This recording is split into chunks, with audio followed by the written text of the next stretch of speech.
ये है मुल्क की मोहब्बत हमारे नन्हे मुन्ने छोटे बच्चों के दिल में। तो आप सब सोच सकते हैं कि हमारे बड़ों के अंदर, हमारे बूढ़ों के अंदर, हमारे नौजवानों के अंदर इस मुल्क की कितनी मोहब्बत होगी। इसलिए कि बच्चा वही बोलता है, बच्चा वही कहता है, बच्चा वही सुनता है जो उसके बड़े करके और कहते हैं, जो उसको उस्ताद सिखाता और सिखाते हैं।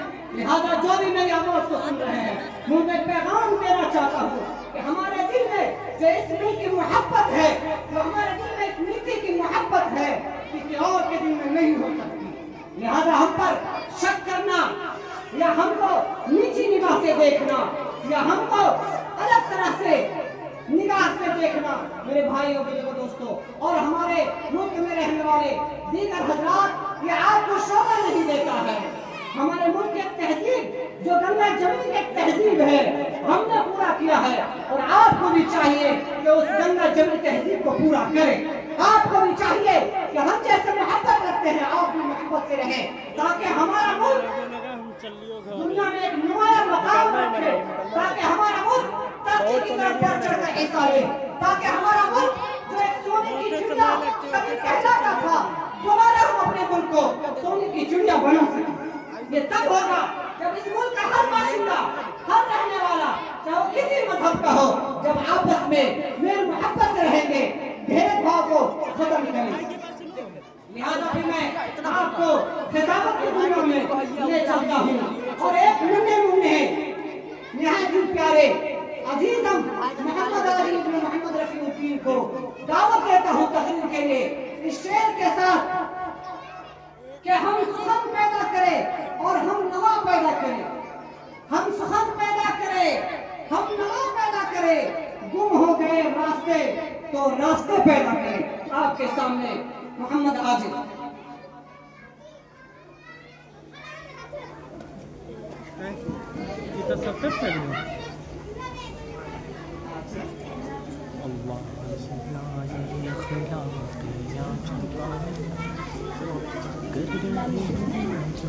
अस्सलामु अलैकुम व रहमतुल्लाहि व बरकातुहू। रब्बी ज़िदनी इल्मा, रब्बी ज़िदनी इल्मा, रब्बी ज़िदनी इल्मा। अल्लाहुम्मा सल्लि अला मुहम्मद व अला आलि मुहम्मद कमा सल्लैता अला इब्राहीम व अला आलि इब्राहीम इन्नका हमीदुम मजीद। अल्लाहुम्मा बारिक अला मुहम्मद व अला आलि मुहम्मद कमा बारकता अला इब्राहीम व अला आलि इब्राहीम इन्नका हमीदुम मजीद। अल्हम्दुलिल्लाह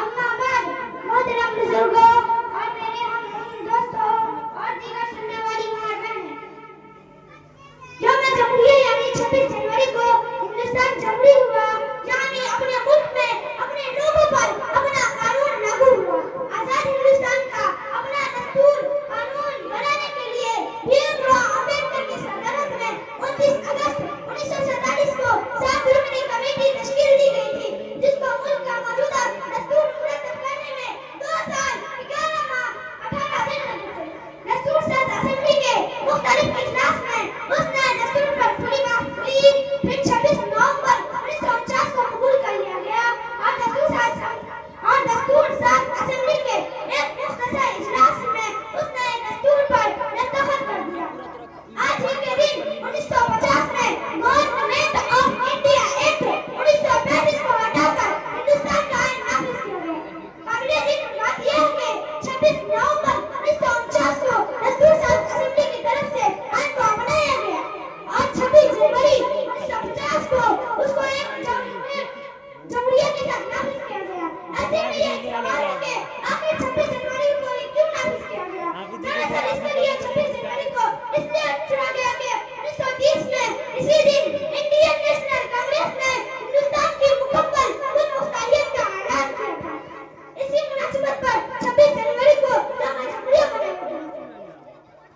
इस मौके पर एक आलिशान परेड भी इंडिया गेट से राष्ट्रपति भवन तक राजपथ पर मुनअक्किद की जाती है। इस मौके पर हिंदुस्तानी फौज के मुख्तलिफ रेजिमेंट, फिदाइया, बहरिया हमारे हिस्सा लेते हैं। इसकी तारीख में तनाजुर पर बात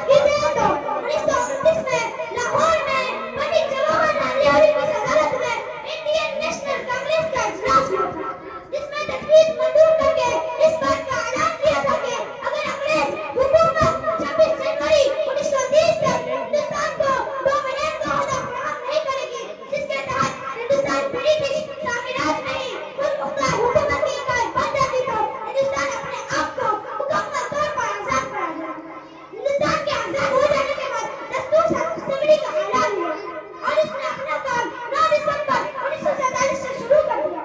दस्तूर असेंबली ने 2011 महीना 18 दिन में हिंदुस्तानी आइन मुरतब किया। दस्तूर असेंबली के सदर डॉक्टर राजेंद्र प्रसाद को 26 नवंबर 1949 को हिंदुस्तान का आइन सुपुर्द किया। इसलिए 26 नवंबर के दिन को हिंदुस्तान में यौम आइन के तौर पर हर साल मनाया जाता है। माजरा करके इस्लाहात और तब्दीलियों के बाद कमेटी के 308 मेंबरों ने 24 जनवरी 1950 को आइन के हाथ से लिखी हुई 2 कापियों पर दस्तखत किया। उसके 2 दिन बाद 26 जनवरी को आइन मुल्क भर में लागू हुआ। 26 जनवरी की अहमियत बनाए रखने के लिए एक दिन हिंदुस्तान को यौम जमहूरियत शनाख्त अता की गई। हिंदुस्तान को 15 अगस्त 1947 को आजादी मिली, जिसके बाद 26 जनवरी को हिंदुस्तान एक जमहूरी मुल्क में बदला और मुल्क में आइन नाफिज हो गया। यही वजह है कि हर साल 26 जनवरी को यौम जमहूरियत मनाया जाता है। PIB प्रेस इंफॉर्मेशन ब्यूरो हुकूमत हिंद के मुताबिक 26 जनवरी 1950 को सुबह 10:18 पर हिंदुस्तान एक जमहूरी बना। उसके 6 मिनट बाद डॉक्टर राजेंद्र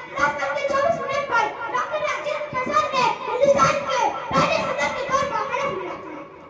इस दिन पहली बार बतौर सदर डॉक्टर राजेंद्र प्रसाद वकील पर बैठकर राष्ट्रपति भवन से निकले थे।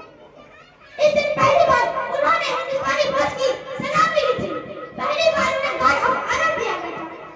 26 जनवरी को यौम जमहूरियत परेड की शुरुआत में आजाद हिंदुस्तान के आइन नाफिज होने के साथ हुई थी। करें बड़ा बच जाएगा। साल 1950 से 1954 तक यौम जमहूरियत परेड का इनेकाद राजपथ पर न होकर 4 अलग-अलग जगहों पर किया गया था। 1950 से 1954 तक यौम जमहूरियत परेड का इनेकाद बिन-तरतीब ईरानी स्टेडियम, नेशनल स्टेडियम, किंग्सवे और रामलीला मैदान में हुआ था। दरअसल 1955 से यौम जमहूरियत परेड का इनेकाद राजपथ पर शुरू किया गया, जब राजपथ को किंग्सवे के नाम से जाना जाता था। तभी से राजपथ पर उसका इनेकाद हुआ। यौम जमहूरियत की तकरीब में हर साल किसी न किसी मुल्क के वजीर आज़म या सदर या हुक्मरान को मेहमान खुसूसी के तौर पर हर साल हुकूमत के जरिए मदऊ किया जाता है। 26 जनवरी 1950 को पहले यौम जमहूरियत की तकरीब में इंडोनेशिया के सदर डॉक्टर मेहमान खुसूसी वन से साइड करना उधर यौम जमहूरियत 1955 में राजपथ पर मुनाकिद पहली यौम जमहूरियत की तकरीब में पाकिस्तान के गवर्नर जनरल मुल्क गुलाम मोहम्मद खान खुसूसी थे। हमें डराने के दौरान इस तोपों की सलामी दी जाती है। इस तोपों की यह सलामी तोपों की शुरुआत से होती है और मोहन सिंह के डराने के खत्म होने के साथ पूरी हो जाती है। बेहतरीन परेड की ट्रॉफी लेने के लिए पूरे रास्तों में कई जगहों पर बंदूक बिठाया जाता है, जहाँ हर एक जवान को 200 रुपए का इनाम पर नंबर देना है। इसकी बुनियाद पर बेहतरीन मार्चिंग जमात का इंतजाम होता है। किसी भी जमात को इस ट्रॉफी को जीतना बड़े फख्र की बात है। परेड में शामिल तमाम झांकियां 5 किलोमीटर फी घंटा के मुताबिक रफ्तार से चलती हैं, ताकि उनके दरमियान मुनासिब दूरी बनी रहे और लोग आसानी से उनको देख सकें। यही कुछ चंद